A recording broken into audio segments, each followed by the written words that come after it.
The collateral damage from this pandemic is the heavy toll on our mental health. A new survey this week found 84% of respondents reported their mental health concerns had worsened since the outbreak. And as Jeff Semple reports, thousands of Canadians are now stepping up to offer support to those in need. Ashley Cummings has struggled with her mental health and depression since she was a kid, and the COVID-19 pandemic hasn't been easy. It just creates so many different points of stress, and you get wrapped up in those thoughts. But when that stress becomes too much, Cummings reaches for her lifeline, a text message conversation with an anonymous stranger from Kids Help Phone.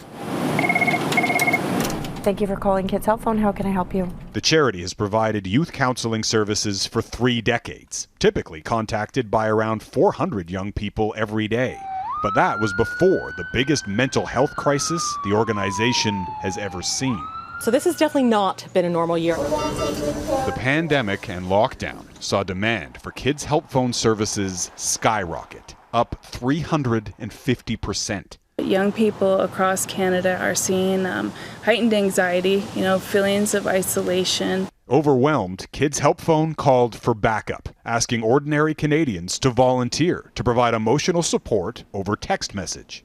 It was a big ask. Kids Help Phone volunteers are required to undergo a 36-hour training course, a police background check, and then provide support to young people who in some cases have endured terrible suffering and abuse.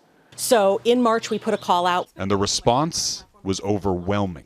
We had almost 9,000 Canadians raise their hand and say that they wanted to be a part of supporting young people, which to me was huge. One of those volunteers says it's been a win-win. There's very few volunteer opportunities, I believe, that you can walk at the end of your shift or walk at the end of your day and say, well, I've potentially saved someone's life today. And thanks to those volunteers, for the first time in its history, Kids Help Phone is now extending its services to adults. We've seen over the time of COVID an increasing number of adults reaching out saying they have nowhere to go. But that support is now just a text message away. Jeff Semple, Global News, Toronto. Anyone who needs mental health support can reach Kids Help Phone by calling, texting, or going online. The service is available 24 hours a day, and as we mentioned, it's for kids and adults.